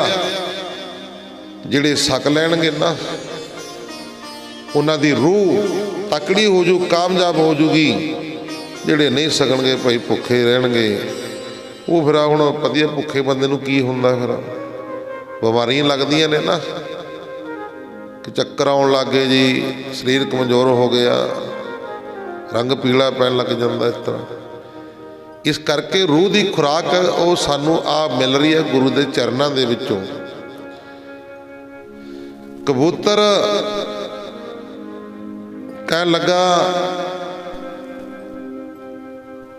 कहते हे भगवाने, इस्त्री तो बिना कारोबार सुनना रहता है। मनुख बाहर का सूरमा है, घर के कामां विच ओ जीरो है। सतगुरु जी ने फरमाया, कहते हे भाई नंद सिंघा, पति कबूतर दे ये गल करदियां करदियां कबूतरी शिकारी की अग विच दरख्त तो जिहड़ी शिकारी ने अग वाली सी उहदे विच गिर गई आ, जिसनों उसने भुन के खा लिया। फिर कबूतर ने सोचा कि ये बंदा 3 शेर का मेहमान आ। जिन्हें आप बंदे आ सारे 3 शेर के मेहमान आ। सारे गुरबाणी दे विच लिखिया होया 3 शेर साडी खुराक आ। ये ना कहो भी जंगल वाले शेर आ किलो की गल करते हैं, किते कहो भी 3 जंगल जिहड़े शेर ने वो खुराक आ बंदे की, नहीं। 3 किलो रोज़ की खुराक आ एक बंदे की। जे 3 किलो खावेगा सारा कुछ मिला के, शरीर भी तंदुरुस्त रहेगा, सेहत भी तंदुरुस्त रहेगी, बीमारी नहीं लगी। जे तो उपर चलूगा फिर काम, फिर बीमारियों का घर बन जाता है। फिर कबूतर ने सोचा कि ये 3 शेर का अन्न खाण वाला है, मनुख इस थोड़े जहे मास नाल रजिया नहीं है, अजे भी भुखा है। जिहड़ा दाता भोजन दे के अतिथि नूं अद्धा भुखा रखता है, कहते वो धर्म ग्रंथां अनुसार नरकां दा अधिकारी हुंदा। आखो सतनाम। वो नरकां दा अधिकारी हुंदा, भावें शरीर की खुराक आ, भावें रूह की खुराक आ। इस करके पूरा 2.5 घंटा समा बनता है रूह की खुराक का लंगर जिहड़ा चलदा। आ कई बाद बाबा जी हाँ भाई उधरों मड़ी जी अख लगन का समा हुंदा सवेरे सवेरे जदों नितनेम करके उन्हें सारी रात साडी इस तरह लंघ जाती है महाराज के चरणों च। सवेरे फिर मैं आराम करता हुन्ना, कई बार तो दीवान ते जाना तो फिर तो होंदा ही नहीं है। कई कहणगे बाबा जी हाँ देख दिओ जी कित्थे लै 8 वजे देख लभदे फिरदे ने, आखो सतनाम। देख तो पहली नहीं पूरी होंदी, संगत इन्नी आ जाती है 8 वजे फिर देगा लभदे फिरदे, कित्थे क पई है बाबा जी डब्बा देग लै। समय दे नाल चीज़ां हर चीज़ समय दे नाल सोहनी लगदी है। मान लो भी लंगर चल रहा गुरु का, भावें 5 वारी सक जा, इत्थे किसी नूं की आ ते 2 वारी सक जा, जिन्ना मर्जी सक ला। जे लंगर वरत जे भांडे धो के सारे अंदर कमरे च रख के जिंदा ला दीए, फिर आके कहो जी लंगर सकाओ, फिर की कहोगे? हुण तां भाई वध गया, हुण तां सारा काम फतेह हो गया, फिर भुखा मुड़ू कि नहीं मुड़ूगा? इस करके हर चीज़ हर समय दे नाल सोहनी लगदी है। विचार चल रही सी, कहंदे जिहड़ा घर आए तिथि नूं भुखा रखदा, कहंदे ओह नरकां दा भागी हुंदा। ये विचार करके कबूतर अपने बच्चों का मोह त्याग के अग विच वो भी आके डिग पिया, आखो सतनाम। शिकारी ये वेख के बड़ा हैरान होया कि इन्हां दोहां पंछियां ने मेरी खातर अपनियां जानां दे दित्तियां। मैं पापी हाँ, मैं पापी हाँ कहदा, मेरे पासों ये बहुत बड़ा पाप होया। मैं इस पाप दे प्राचित वास्ते तप करांगा। कहंदा भी मैं हुण भगती करांगा। शिकारी कहंदा शिकार खेडना छड्ड दियांगा ते हुण मैं तप करांगा, भगती करांगा। अते कहंदा होया शिकारी बहुत रोया। कबूतर ते कबूतरी नूं परमात्मा ने भगवान विच भेज के अपने कोल सद लिया। जिहड़ी उन्हां दी आत्मा सी कबूतर ते कबूतरी दी, उन्हां दोनां नूं अपने कोल सद लिया वाहिगुरू परमेश्वर ने। ये वार्ता सुन के गुरु जी ने आख्या, भाई नंद सिंह ये गृहस्थ मार्ग का रास्ता है, जे गृहस्थी बनना फिर ऐसा बनना। तेनू दोहे विराग अते गृहस्थ विचों किहड़ा पसंद है? गृहस्थी ते साध भी अनेक हन, पर पूरा कोई ही उतरदा है, बिरले बिरले पूरे उतरदे ने। गृहस्थ धारण होवे तां धर्म करना चाहिदा है, पर जे धर्म नहीं कर सकता तां विराग धारण करे। पर जिहड़ा विरागी होके फिर संसारी धंधियां करदा है, वो बड़े खोटे भागां वाला है, आखो सतनाम। महाराज जी भगत कबीर जी फरमान करते ने, कबीर जो ग्रह करहे ता धर्म कर, नहीं ता कर बैराग। बैरागी बंधन करे ताको बड़ो अभाग। कदे भगतां विचों कबीर जी बड़े भगत होए हन, जिसने गृहस्थी मार्ग नूं सिद्ध करके विखा दिता। गृहस्थ मार्ग नूं भगत कबीर जी ने सिद्ध करके विखा दिता अते गृहस्थ विच वैराग दी चोटी दा करके दस दिता। सतगुरु जी पासों यह निर्णय सुन के भाई नंद सिंह ने हथ जोड़ के आखिया, सच्चे पातशाह मैं हुण तुहाडा वचन मन लिया है, मैनू गृहस्थी बनना ठीक है। कहना भी गृहस्थी बनना ठीक है, हुण मैं गृहस्थी बनांगा। ਮਨ ਨੂੰ ਬਰਕਤ ਕਰਨ ਨਾਲ ਮੇਰੇ ਸਰੀਰ ਦੇ ਅੰਗ ਚਿੱਥਲ ਹੋ ਗਏ ਹਨ ਅਤੇ ਆਲਸ ਵੱਧ ਗਈ ਹੈ। ਮੇਰੇ ਪਾਸੋਂ ਜਿਤਨੀ ਹੋ ਸਕੇਗੀ ਤੁਹਾਡੇ ਪਾਸ ਰਹਿ ਕੇ ਸਿੱਖਾਂ ਦੀ ਸੇਵਾ ਕਰਿਆ ਕਰਾਂਗਾ। ਗ੍ਰਸਤੀ ਬਣ ਕੇ ਮੈਂ ਸਿੱਖਾਂ ਦੀ ਸੇਵਾ ਕਰਿਆ ਕਰਾਂਗਾ। ਸਤਿਗੁਰੂ ਜੀ ਨੇ ਫਰਮਾਇਆ, ਕਹਿੰਦੇ ਹਾਂ ਤੂੰ ਸਾਧ ਸੰਗਤ ਦੀ ਸੇਵਾ ਕਰਿਆ ਕਰ, ਤੇਰੇ ਕੋਈ ਕਾਰਜ ਨਹੀਂ ਥੁੜੇਗਾ। ਕਹਿੰਦੇ ਤੂੰ ਸੰਗਤ ਦੀ ਸੇਵਾ ਕਰਿਆ ਕਰ, ਤੇਰਾ ਕੋਈ ਕਾਰਜ ਨਹੀਂ ਰੁਕੇਗਾ। ਹਰ ਕਾਰਜ ਤੇਰਾ ਕੰਮ, ਹਰ ਕੰਮ ਤੇਰਾ ਹੁੰਦਾ ਰਹੇਗਾ। ਪਿਛਲੇ ਜਨਮ ਵਿੱਚ ਤੂੰ ਕਹਿੰਦੇ ਸਾਡੇ ਘੋੜੇ ਦੀ ਸੇਵਾ ਕਰਦਾ ਹੁੰਦਾ ਸੀ। ਮਹਾਰਾਜ ਜੀ ਕਲਗੀਧਰ ਪਾਤਸ਼ਾਹ ਗੁਰੂ ਗੋਬਿੰਦ ਸਿੰਘ ਮਹਾਰਾਜ ਜੀ ਕਹਿੰਦੇ ਭਾਈ ਨੰਦ ਸਿੰਘ ਨੂੰ, ਕਹਿੰਦੇ ਪਿਛਲੇ ਜਨਮ ਵਿੱਚ ਤੂੰ ਸਾਡੇ ਘੋੜੇ ਦੀ ਸੇਵਾ ਕਰਦਾ ਹੁੰਦਾ ਸੀ। ਇੱਕ ਰਾਤ ਅਸਾਂ ਤੈਨੂੰ ਆਖਿਆ ਕਿ ਘੋੜੇ ਦੀ ਚੰਗੀ ਤਰ੍ਹਾਂ ਦਾਣੇ ਪੱਠੇ ਦੀ ਸਫਾਈ ਰੱਖਿਆ ਕਰ। ਜਿਸ ਨੂੰ ਘੋੜੇ ਖੁਸ਼ ਹੋ ਕੇ ਖਾਣ। ਤੂੰ ਸਾਡਾ ਵਚਨ ਸੁਣ ਕੇ ਝੂਠ ਹੀ ਆਖ ਦਿੱਤਾ ਕਿ ਘਾਹ ਦਾਣਾ ਘੋੜੇ ਨੂੰ ਬਹੁਤ ਪਾ ਦਿੱਤਾ। ਕਹਿੰਦੇ ਤੂੰ ਮਹਾਰਾਜ ਜੀ ਕਹਿੰਦੇ ਤੂੰ ਝੂਠ ਹੀ ਆਖ ਦਿੱਤਾ। ਜਦ ਸਾਨੂੰ ਪਤਾ ਲੱਗਾ ਕਿ ਇਹ ਤੂੰ ਝੂਠ ਆਖਿਆ ਹੈ ਤਾਂ ਅਸੀਂ ਤੈਨੂੰ ਵਚਨ ਆਖਿਆ,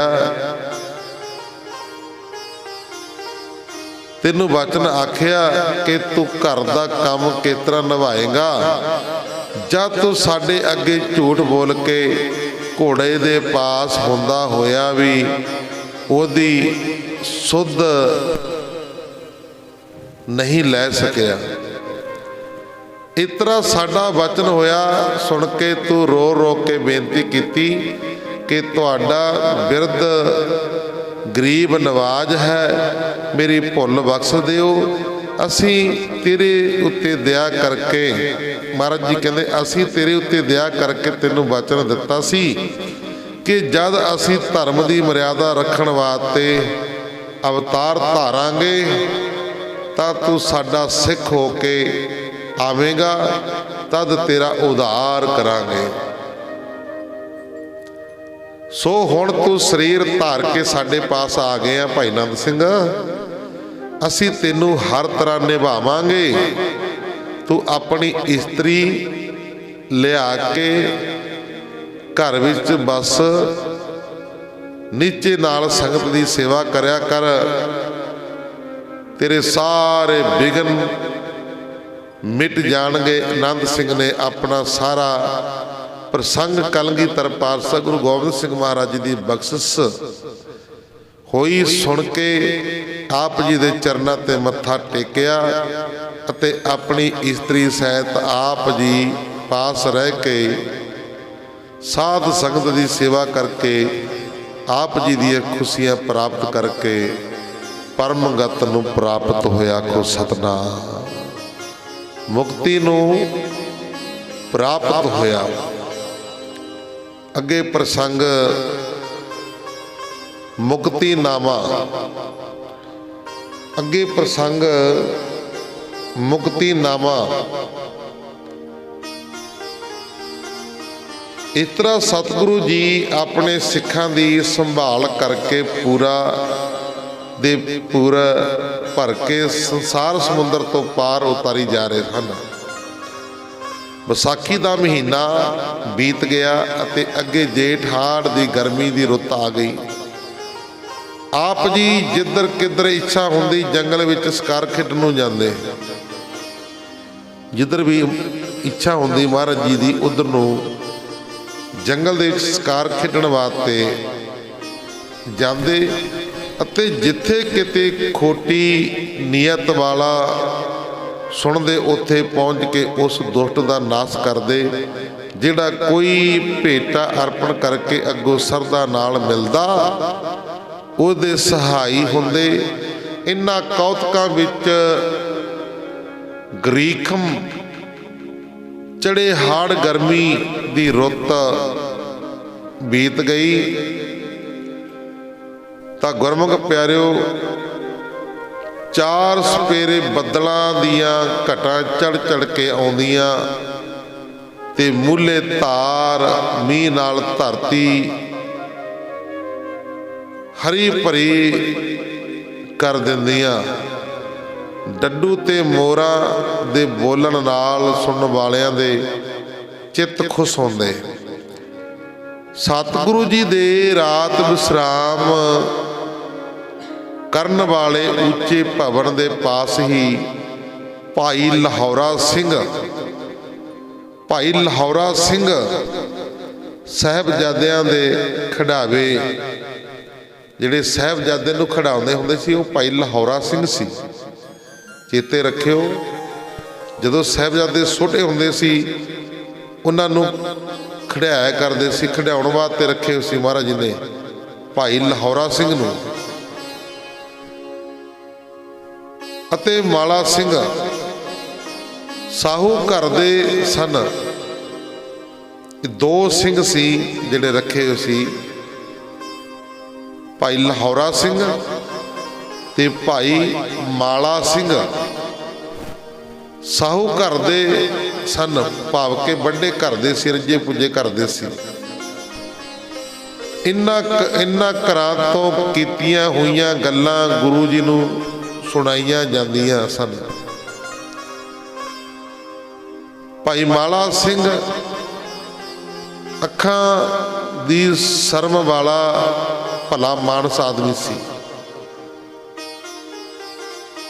ਭਾਈ ਮਾਲਾ ਸਿੰਘ ਤੋਂ ਲਾਹੌਰਾ ਸਿੰਘ ਨੇ 1 ਰੁਪਈਆ ਕਰਜ਼ਾ ਲਿਆ ਹੋਇਆ ਸੀ। 1 ਰੁਪਈਆ ਉਸ ਸਮੇਂ ਦਾ, ਅੱਜ ਦੀ ਗੱਲ ਕਰ ਲਈਏ 1 ਰੁਪਈਆ ਉਸ ਸਮੇਂ ਦੀ ਗੱਲ ਕਰਦੇ ਹਾਂ। ਅੱਜ ਦੀ ਗੱਲ ਕਰੀਏ 1 ਲੱਖ ਉਸ ਸਮੇਂ ਦਾ 1 ਰੁਪਈਆ।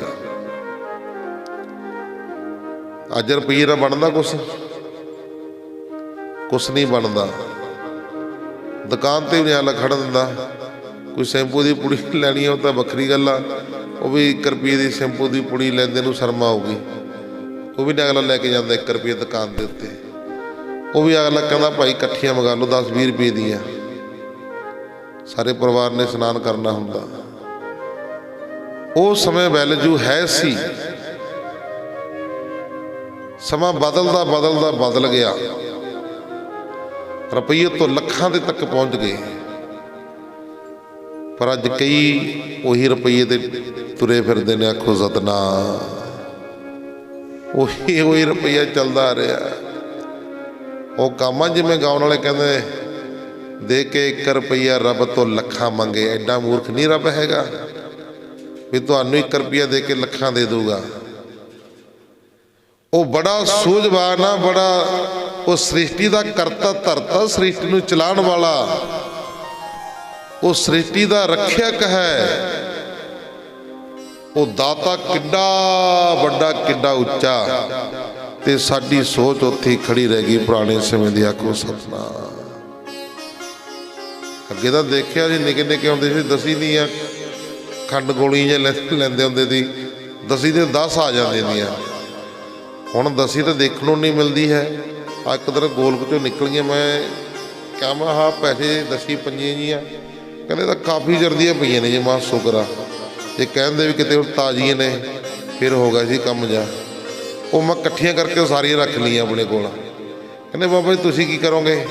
ਮਾਂ ਵੀ ਆਉਣ ਵਾਲੀ ਪੀੜ੍ਹੀ ਨੂੰ ਦਿਖਾਇਆ ਕਰਾਂਗੇ ਵੀ ਸਾਡੇ ਸਮੇਂ ਜਾਂ ਨਿੱਕੇ ਹੁੰਦੇ ਆਹ ਚੱਲਦੀ ਸੀ। ਸਮਾਂ ਬਦਲਦਾ ਗਿਆ, ਬੰਦੇ ਨੂੰ ਵੀ ਬਦਲਣਾ ਚਾਹੀਦਾ। ਹੁਣ ਦੇਖੋ ਜਿਹੜੇ ਪਹਿਲਾਂ ਬੱਚੇ ਹੁੰਦੇ ਸੀ ਤੇ ਹੁਣ ਦੇ ਬੱਚਿਆਂ 'ਚ ਕਿੰਨਾ ਫਰਕ ਆ। ਹੁਣ ਤਾਂ ਕੰਪਿਊਟਰ ਦਿਮਾਗ ਨੇ, ਨਿੱਕੇ ਤੋਤੇ ਵਾਂਗੂ ਬੋਲਦੇ ਨੇ ਛੋਟੇ ਜੀ। ਦੇਖਦੇ ਹੁਣ ਆਪਾਂ ਬਾਲ ਬੱਚੇ ਵਾਲੇ ਆ ਸਾਰੇ। ਅੱਗੇ ਬੱਚੇ ਹੁੰਦੇ ਸੀ ਨਿੱਕਰਾਂ ਜਿਹੀਆਂ ਪਾਈਆਂ ਹੋਈਆਂ, ਐਡੀ ਨਲੀਆਂ ਨਮਕ ਦੀਆਂ ਹੁੰਦੀਆਂ ਸੀ, ਕਦੇ ਇੱਧਰ ਨੂੰ ਭੱਜੇ ਜਾਂਦੇ, ਕਦੇ ਇੱਧਰ ਨੂੰ। ਹੁਣ ਸਮਾਂ ਦੇਖ ਲਓ ਕਿੰਨਾ। ਹੁਣ ਤਾਂ ਨਿੱਕਾ ਬੱਚੇ ਮਹਿੰਗੇ ਕੱਪੜੇ ਨੂੰ ਹੱਥ ਲਾਉਂਦਾ। ਸਮਾਂ ਬਦਲਦਾ ਗਿਆ ਤੇ ਸਾਨੂੰ ਵੀ ਨਾਲ ਦੀ ਨਾਲ ਬਦਲਣਾ ਚਾਹੀਦਾ। ਤਾਂ ਗੁਰਮੁਖ ਪਿਆਰਿਓ, ਵਿਚਾਰ ਚੱਲ ਰਹੀ ਸੀ ਮਾਲਾ ਸਿੰਘ ਤੋਂ ਲਾਹੌਰਾ ਸਿੰਘ ਨੇ 1 ਰੁਪਈਆ ਕਰਜ਼ਾ ਲਿਆ ਹੋਇਆ ਸੀ, ਜੋ ਟਾਲਾ ਮਾਲਾ ਕਰਕੇ ਨਹੀਂ ਸੀ ਦੇ ਰਿਹਾ। ਟਾਲਾ ਮਾਲਾ ਕਰ ਦਿੰਦਾ ਸੀ, ਬਸ ਦਿੰਨੇ ਆ, ਕੱਲ੍ਹ ਨੂੰ ਦਊਂਗਾ, ਅੱਜ ਦਊਂਗਾ। ਇੱਕ ਰਾਤ ਨੂੰ ਮਾਲਾ ਸਿੰਘ ਨੇ ਲਾਹੌਰਾ ਸਿੰਘ ਦੇ ਘਰ ਜਾ ਕੇ ਤਾੜਨਾ ਕੀਤੀ ਕਿ ਤੂੰ ਝੂਠ ਬੋਲ ਕੇ ਅੱਜ ਕੱਲ੍ਹ ਦਾ ਇਕਰਾਰ ਕਰਕੇ ਮੈਨੂੰ ਟਾਲ ਦਿੰਦਾ ਹੈ, ਪਰ ਮੇਰੇ ਰੁਪਈਏ ਵਾਪਸ ਨਹੀਂ ਕਰਦਾ। ਹੁਣ ਮੈਂ ਤੇਰੇ ਪਾਸੋਂ ਲੈ ਕੇ ਹੀ ਜਾਵਾਂਗਾ। ਕਹਿੰਦੇ ਹੁਣ ਤੇਰੇ ਪਾਸੋਂ ਲੈ ਕੇ ਜਾਵਾਂਗਾ, ਮੈਂ ਤੇਰੇ ਘਰ ਫੇਰੇ ਪਾਉਂਦਾ ਰਹਿੰਦਾ ਅਤੇ ਤੂੰ ਢੀਠ ਬਣਿਆ ਰਹਿੰਦਾ ਹੈ। ਮਾਲਾ ਸਿੰਘ ਦੀਆਂ ਗੱਲਾਂ ਸੁਣ ਕੇ ਲਾਹੌਰਾ ਸਿੰਘ ਨੇ ਹੱਸ ਕੇ ਕਿਹਾ ਕਿ ਇਹ ਤੁਕ ਉੱਚੀ ਆਵਾਜ਼ ਨਾਲ ਪੜ੍ਹੀ। ਕਿਹੜੀ ਤੁਕ ਪੜ੍ਹੀ? ਲਓ ਤੁਸੀਂ ਵੀ ਸੁਣੋ। ਸਿੱਖ ਸਿੱਖ ਦਾ ਖਾਏ, ਕਰ ਚਿੰਤਾ ਕਰੀਏ ਦੂਰ। ਸਿੱਖ ਸਿੱਖ ਦਾ ਖਾਏ, ਕਰ ਚਿੰਤਾ ਕਰੀਏ ਦੂਰ। ਇਹ ਜਿਹੜੇ ਮਾਇਆ ਦੇਣੀ ਸੀ ਉਹਨੇ ਪੰਕਤੀ ਸੁਣਾ ਦਿੱਤੀ। ਇਹਦੇ ਅਰਥ ਬਣਦੇ ਨੇ, ਕਹਿੰਦੇ ਜੇ ਇੱਕ ਸਿੱਖ ਦੂਜੇ ਸਿੱਖ ਦਾ ਖਾ ਲਵੇ ਤਾਂ ਉਹਦੀ ਚਿੰਤਾ ਨਹੀਂ ਕਰਨੀ ਚਾਹੀਦੀ। ਸਿੱਖਾਂ ਦਾ ਕੁਝ ਵੰਡਿਆ ਹੋਇਆ ਨਹੀਂ ਹੁੰਦਾ, ਸਭ ਕੁਝ ਸਾਂਝਾ ਹੁੰਦਾ। ਫਿਰ ਲਾਹੌਰਾ ਸਿੰਘ ਨੇ ਇੱਕ ਹੋਰ ਤੁਕ ਪੜ੍ਹੀ, ਜੈਸਾ ਜਿਸਕਾ ਲੇਖ ਹੈ ਤੈਸੀ ਬੁੱਧ ਬਣ ਆਈ।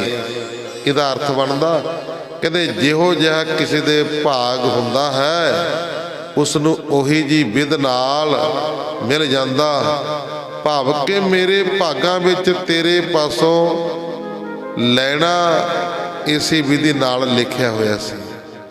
ਕਹਿੰਦੇ ਹੁਣ ਮੈਂ ਕੀ ਕਰਾਂ, ਮੇਰੇ ਕਰਮਾਂ 'ਚ ਲਿਖੀ ਇਸ ਤਰ੍ਹਾਂ ਹੁੰਦੀ ਵੀ ਤੇਤੋਂ ਇਸ ਤਰ੍ਹਾਂ ਲੈਣਾ ਹੈ, ਸੋ ਮੈਂ ਲੈ ਲਿਆ। ਤੂੰ ਗੁੱਸਾ ਕਿਸ ਗੱਲ ਦਾ ਕਰਦਾ ਹੈ? ਮਾਲਾ ਸਿੰਘ ਨੇ ਗੁੱਸੇ ਨਾਲ ਕਿਹਾ, ਕਹਿੰਦੇ ਓਏ ਹੁਣ ਤੂੰ ਪੈਸੇ ਲੈ ਕੇ ਮੈਨੂੰ ਗਿਆਨ ਸੁਣਾਉਂਦਾ ਹੈ? ਖਿਆਲ ਕਰ। ਮਾਲਾ ਸਿੰਘ ਨੇ ਕਿਹਾ, ਦਰਗਾਹ ਹੋਣ ਸਜਾਈਆਂ ਝੂਠੇ ਅਮਲ ਜਨੇਹੇ, ਜਮ ਮਾਰਾ ਗਹਿ ਮਾਰੀਏ ਰੋਏ ਪਛਤਾਹੇ। ਕਹਿੰਦੇ ਜਦ ਇਹ ਦੋਰਾ ਲੋਹਾਰਾ ਸਿੰਘ ਨੇ ਸੁਣਿਆ ਤਾਂ ਉਸਨੇ ਉੱਤਰ ਦਿੱਤਾ, ਕਹਿੰਦੇ ਮਾਲਾ ਸਿੰਘ ਲੇਖਾ ਕੋਈ ਨਾ ਪੁੱਛੀ ਜਾ ਗੁਰਬਖ ਸੰਦਾ। ਜਦ ਇਹ ਸਾਰੀ ਵਾਰਤਾ ਸਤਿਗੁਰੂ ਜੀ ਨੇ ਸੁਣੀ ਤਾਂ ਆਪ ਜੀ ਨੇ ਵਿਚਾਰਿਆ ਕਿ ਇਹ ਲਾਹੌਰਾ ਸਿੰਘ ਸਾਡਾ ਸਿੱਖ ਹੈ, ਰੁਪਈਏ ਕਰਜ਼ਾ ਲੈ ਕੇ ਵਾਪਸ ਨਹੀਂ ਦਿੰਦਾ। ਲੋਭ ਵਸ ਹੋ ਕੇ ਇਸਨੇ ਸਾਡੇ ਉੱਤੇ ਗਲ ਪਾ ਦਿੱਤੀ। ਬਾਣੀ ਦੀਆਂ ਪੰਕਤੀਆਂ ਪੜ੍ਹ ਕੇ ਸੁਣਾਉਣ ਲੱਗਿਆ ਕਿ ਗੁਰੂ ਬਖਸ਼ ਦੇਵੇਗਾ, ਮੈਨੂੰ ਇਹਦਾ ਲੇਖਾ ਕੋਈ ਨਹੀਂ ਪੁੱਛੇਗਾ। ਇਹ ਵਿਚਾਰ ਕੇ ਕਲਗੀਧਰ ਪਾਤਸ਼ਾਹ ਗੁਰੂ ਗੋਬਿੰਦ ਸਿੰਘ ਮਹਾਰਾਜ ਜੀ ਨੇ ਸੁਭਾਵਕ ਹੀ ਉਹਨਾਂ ਤੁਕਾਂ ਨੂੰ ਪੜ੍ਹ ਕੇ ਸੁਣਾਇਆ। ਮਹਾਰਾਜ ਜੀ ਕਹਿੰਦੇ ਖਾਵੇ ਖਰਚ ਨਾ ਦਰੋਹ ਕਰ ਰਹੀ ਹੈ ਬੰਦ ਹਜੂਰ, ਸਮਝ ਕਰੋ ਨਿਜ ਕਰਿਆ ਜਿਸ ਤੇ ਧਰਮ ਨਾ ਦੂਰ। ਫਿਰ ਲਾਹੌਰਾ ਸਿੰਘ ਦੀ ਦੂਸਰੀ ਤੁਕ ਦਾ ਅਰਥ ਗੁਰੂ ਜੀ ਨੇ ਸੁਣਾਇਆ। ਕਹਿੰਦੇ ਜੈਸਾ ਕਰਮ ਕਰਤ ਕਰੈ, ਜੈਸਾ ਕਰਮ ਕਰਤਾ ਕਰੈ ਤੈਸਾ ਗੁਰੂ ਭਗਤਾਏ। ਕਹਿੰਦੇ ਜਿਹੋ ਜਿਹਾ ਕੰਮ ਬੰਦਾ ਕਰਦਾ ਨਾ ਉਹੇ ਜਿਹਾ ਫਿਰ ਗੁਰੂ ਭਗਤਾ ਦਿੰਦਾ। ਆਖੋ ਸਤਨਾਮ। ਜੈਸਾ ਕਰਮ ਕੋਈ ਕਰੇਗਾ ਵੈਸਾ ਹੀ ਉਸਦਾ ਫਲ ਗੁਰੂ ਜੀ ਭਗਤਾਏਗਾ। ਜੈਸਾ ਕਿ ਗੁਰਬਾਣੀ ਦਾ ਹੁਕਮ ਹੈ, ਹੱਕ ਪਰਾਇਆ ਨਾਨਕਾ ਉਸ ਸੁਅਰ ਉਸ ਗਾਏ, ਗੁਰ ਪੀਰ ਹਾਮਾ ਤਾਂ ਪਰੈ ਜਾ ਮਰਦਾਰ ਨਾ ਖਾਏ। ਜਦ ਇਹ ਤੁਕ ਲਾਹੌਰਾ ਸਿੰਘ ਨੇ ਗੁਰੂ ਜੀ ਤੋਂ ਸੁਣੀਆਂ ਤਾਂ ਆਪਣੇ ਆਪ ਨੂੰ ਝੂਠਾ ਸਮਝ ਕੇ ਮਾਲਾ ਸਿੰਘ ਨੂੰ ਬੜੀ ਨਿਮਰਤਾ ਨਾਲ ਕਹਿਣ ਲੱਗਾ, ਮੈਂ ਤੈਨੂੰ ਐਵੇਂ ਹੀ ਹੱਸਦਾ ਸਾਂ, ਮੈਨੂੰ ਮਾਫ ਕਰਨਾ, ਤੁਸਾਂ ਗੁੱਸਾ ਨਹੀਂ ਕਰਨਾ, ਕੱਲ ਸਵੇਰ ਨੂੰ ਮੈਂ ਤੇਰਾ 1 ਰੁਪਈਆ ਦੇ ਦਿਆਂਗਾ। ਦੂਸਰੇ ਦਿਨ ਸਵੇਰੇ ਹੀ ਲਾਹੌਰਾ ਸਿੰਘ ਨੇ ਮਾਲਾ ਸਿੰਘ ਨੂੰ ਘਰ ਸੱਦ ਕੇ ਉਸ ਦੇ ਰੁਪਈਏ ਵਾਪਸ ਕਰ ਦਿੱਤੇ ਅਤੇ ਸਤਿਗੁਰੂ ਜੀ ਦੇ ਦਰਬਾਰ ਵਿੱਚ ਹਾਜ਼ਰ ਹੋਇਆ। ਸਤਿਗੁਰੂ ਜੀ ਦੇ ਦਰਬਾਰ ਦੇ ਵਿੱਚ ਹਾਜ਼ਰ ਹੋਇਆ। ਇਹਨਾਂ ਸ਼ਬਦਾਂ ਨਾਲ ਫਿਰ ਮਾਫੀ ਮੰਗੀ ਮਹਾਰਾਜ ਜੀ ਤੋਂ, ਸ਼ਬਦਾਂ ਰਾਹੀਂ। ਸੰਦ ਗੁਰ ਤੇ ਵਿਛੜਿਆ ਸਿੱਖ ਲੋਭੀ ਕਾਮ ਕਰ, ਬਖਸ਼ੈ ਗੁਰ ਬਖਸ਼ਿੰਦ ਮੇਲੇ ਸਾਡ ਰਚ, ਔਗਣ ਹਾਰੇ ਨੀਤ ਚੱਲੈ ਨਹੀਂ ਸੱਚ ਮਗ, ਲੰਪਟ ਪੈ ਕੁਟੰਬ ਨਾ ਮਿਥਿਆ ਲਖਿਓ ਜੰਗ। ਇਹਦੇ ਅਰਥ ਬਣਦੇ ਨੇ, ਇਹ ਸੱਚੇ ਪਾਤਸ਼ਾਹ ਕਾਮਨਾ ਦੇ ਅਧੀਨ ਲੋਭੀ ਹੋ ਕੇ ਵਿਛੜੇ ਹੋਏ ਸਿੱਖ ਨੂੰ ਗੁੱਸਾ ਛੱਡ ਕੇ ਬਖਸ਼ ਦਿਓ। ਤੁਸੀਂ ਬਖਸ਼ਿੰਦ ਹੋ, ਅਸੀਂ ਜੀਵਨ ਔਗਣਹਾਰ ਹਾਂ। ਗੁਰੂ ਜੀ ਹੱਸ ਕੇ ਬੋਲੇ, ਕਲਗੀਧਰ ਪਾਤਸ਼ਾਹ ਗੁਰੂ ਗੋਬਿੰਦ ਸਿੰਘ ਮਹਾਰਾਜ ਜੀ ਹੱਸ ਕੇ ਬੋਲੇ, ਕਹਿੰਦੇ ਲਾਹੌਰਾ ਸਿੰਘਾ, ਧਰਮ ਤੇ ਸ਼ਾਸਤਰਾਂ ਦੀ ਮਰਿਆਦਾ ਦੇ ਉਲਟ ਕੋਈ ਗੱਲ ਨਹੀਂ ਕਰਨੀ ਚਾਹੀਦੀ। ਕਾਮ ਕ੍ਰੋਧ ਲੋਭ ਮੋਹ ਦੇ ਬਸ ਹੋ ਕੇ ਅਪਰਾਧ ਨਹੀਂ ਕਰਨੇ ਚਾਹੀਦੇ।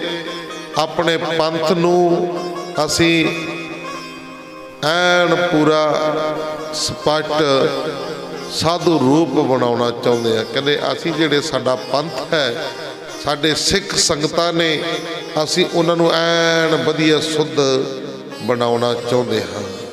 ਆਓ ਇੱਥੋਂ ਵਿਚਾਰ ਕੱਲ੍ਹ ਨੂੰ ਕਰਾਂਗੇ। ਮਾਲਾ ਸਿੰਘ ਤੇ ਲਾਹੌਰਾ ਸਿੰਘ ਸਿੱਖਾਂ ਦਾ ਪ੍ਰਸੰਗ, ਇੱਥੋਂ ਕੱਲ੍ਹ ਨੂੰ ਵਿਚਾਰ ਕਰਾਂਗੇ। ਮਾਲਾ ਸਿੰਘ ਤੇ ਲਾਹੌਰਾ ਸਿੰਘ ਇਹ ਦੋਵੇਂ ਕਲਗੀਧਰ ਪਾਤਸ਼ਾਹ ਗੁਰੂ ਗੋਬਿੰਦ ਸਿੰਘ ਮਹਾਰਾਜ ਜੀ ਦੇ ਪੁੱਤਰਾਂ ਨੂੰ ਖੜਿਆਉਂਦੇ ਹੁੰਦੇ ਸੀ। ਇਹ ਖੜਿਆਵੇ ਰੱਖੇ ਹੋਏ ਸੀ। ਇਹ ਵਿਚਾਰ ਬਾਕੀ ਕਰਾਂਗੇ ਕੱਲ੍ਹ ਨੂੰ। ਆਓ ਗੁਰਬਾਣੀ ਪੜ੍ਹਦੇ ਸੁਣਦਿਆਂ ਕੋਲੋਂ ਇੱਕ ਨਹੀਂ ਨਿੱਕਾ ਹੀ ਪ੍ਰਕਾਰ ਦੀਆਂ ਗਲਤੀਆਂ ਭੁੱਲਾਂ ਚੁੱਕਾ ਹੋ ਜਾਂਦੀਆਂ ਨੇ। ਸੰਗਤਾਂ ਸਤਿਗੁਰੂ ਜੀ ਬਖਸ਼ਣਹਾਰ ਹਨ। ਅੱਗੋਂ ਬਾਤ ਤੇ ਸਿਰ ਤੇ ਮੇਰਾ ਪ੍ਰਯਤ ਰੱਖ ਕੇ ਸੁੱਧ ਸਪੱਟ ਗੁਰਬਾਣੀ ਪੜ੍ਹਨ ਦੀ, ਸੇਵਾ ਕਰਨ ਦੀ, ਕਥਾ ਕੀਰਤਨ ਕਰਨ ਦੀ ਸੋਝੀ ਆ ਜਾਏ। ਲੋਕ ਸੁਖੀਏ ਪ੍ਰਲੋਕ ਸਹਿਲੇ, ਨਾਨਕ ਹਰ ਪ੍ਰਭ ਆਪੇ ਮੇਲੇ।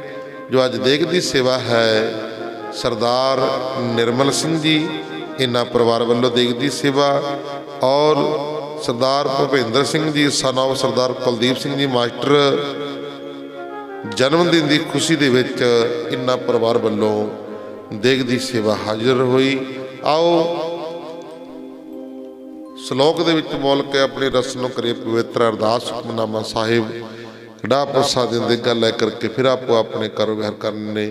ਲੋਕ ਸੁਖੀਏ ਪ੍ਰਲੋਕ ਸਹਿਲੇ, ਨਾਨਕ ਹਰ ਪ੍ਰਭ ਆਪੇ ਮੇਲੇ। ਆਈਆਂ ਸੰਗਤਾਂ ਦਾ ਬਹੁਤ ਬਹੁਤ ਧੰਨਵਾਦ ਜੋ ਲਾਈਵ ਟੈਲੀਕਾਸਟ ਗੁਰਬਾਣੀ ਵਿਚਾਰ। ਕਈ ਦੇਖਦੇ ਨੇ ਬਾਬਾ ਜੀ ਪਤਾ ਨਹੀਂ ਕੀ ਮੋਬਾਈਲ 'ਚ ਟੰਗੀ ਫਿਰੀ ਜਾਂਦੇ ਨੇ। ਇਹ ਭਾਈ ਗੁਰਬਾਣੀ ਦੀ ਕਥਾ ਲਾਈਵ ਫੇਸਬੁੱਕ ਦੇ ਉੱਪਰ, YouTube ਦੇ ਉੱਪਰ, ਤੁਸੀਂ ਆਪਣੇ ਮੋਬਾਈਲਾਂ ਦੇ ਉੱਤੇ ਫੇਸਬੁੱਕ ਤੇ, YouTube ਦੇ ਉੱਪਰ, WhatsApp ਤੇ ਜਦੋਂ ਪੰਜਾਬੀ ਦੇ ਵਿੱਚ ਭਰੋਂਗੇ ਸੰਤ ਰੇਨ ਬਾਬਾ ਲਖਵੀਰ ਸਿੰਘ ਜੀ ਖਾਲਸਾ ਲੌਡਾ ਸਾਹਿਬ ਵਾਲੇ, ਤਾਂ ਉੱਥੇ ਜਿੰਨੇ ਵੀ ਕਥਾ ਸਾਰੀਆਂ ਉਹ ਤੁਹਾਨੂੰ ਉਹਦੇ ਉੱਪਰ ਰੋਜ਼ ਜਿੰਨੀ ਵੀ ਕਥਾ ਰੋਜ਼ ਹੁੰਦੀ ਆ ਸਾਰੀ ਉਹਦੇ ਉੱਤੇ ਸੁਣਨ ਨੂੰ ਮਿਲ ਸਕਦੀ ਆ। ਜਿਹੜੇ ਮੋਬਾਈਲ ਚਲਾਉਂਦੇ ਨੇ ਜਿੱਥੇ ਤੱਕ ਆਵਾਜ਼ ਸੁਣਦੇ ਆ ਉਹ ਸਬਸਕ੍ਰਾਈਬ ਕਰਿਓ ਚੈਨਲ ਨੂੰ। ਅਤੇ ਦੇਸ਼ਾਂ ਵਿਦੇਸ਼ਾਂ ਦੀਆਂ ਸੰਗਤਾਂ ਦਾ, America, Canada, Australia, Japan, New Zealand, ਹੋਰ ਜਿੰਨੇ ਵੀ ਦੇਸ਼ਾਂ ਵਿਦੇਸ਼ਾਂ ਦੇ ਵਿੱਚ ਸਾਰੇ ਦਾਸ ਨੂੰ ਪਿਆਰ ਕਰਨ ਵਾਲੀਆਂ ਸੰਗਤਾਂ ਨੇ, ਰੋਜ਼ ਲਾਈਵ ਕਥਾ ਸੁਣਦੇ ਹੋ, ਤੁਹਾਡਾ ਬਹੁਤ ਬਹੁਤ ਧੰਨਵਾਦ। ਸਤਿਗੁਰੂ ਮਹਾਰਾਜ ਜੀ ਆਪ ਜੀ ਦਾ ਕੋਟਿ ਕੋਟ ਧੰਨਵਾਦ। ਤੁਸੀਂ ਸਾਨੂੰ ਨਿਮਾਣਿਆਂ ਨੂੰ, ਨਿਤਾਣਿਆਂ ਨੂੰ ਚਰਨਾਂ ਦੇ ਵਿੱਚ ਬੈਠਣ ਦੇ ਸੁਭਾਗ ਸਮੇਂ ਬਖਸ਼ਿਸ਼ ਕਰਦੇ ਹੋ। ਆਪ ਜੀਆਂ ਦਾ ਕੋਟਿ ਕੋਟ ਕੋਟ ਕੋਟ ਧੰਨਵਾਦ। ਸ਼ਲੋਕ ਪਵਨ ਗੁਰੂ ਪਾਣੀ ਪਿਤਾ, ਮਾਤਾ ਤਰਤ ਮਹਤ, ਦਿਵਸ ਰਾਤ ਦੋਦਾਈ ਦਾਇਆ, ਖੇਲੇ ਸਗਲ ਜਗਤ। ਚੰਗਿਆਈਆਂ ਬੁਰਿਆਈਆਂ,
ਕੀਤੀ ਛੁੱਟੀ ਨਾਲ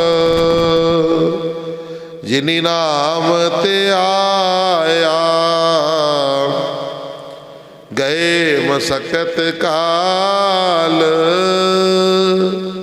ਨਾਨਕ ਤੇ ਮੁਖ ਉਜਲੇ। ਕੀਤੀ ਛੁੱਟੀ ਨਾਲ। ਵਾਹਿਗੁਰੂ ਜੀ ਕਾ ਖਾਲਸਾ,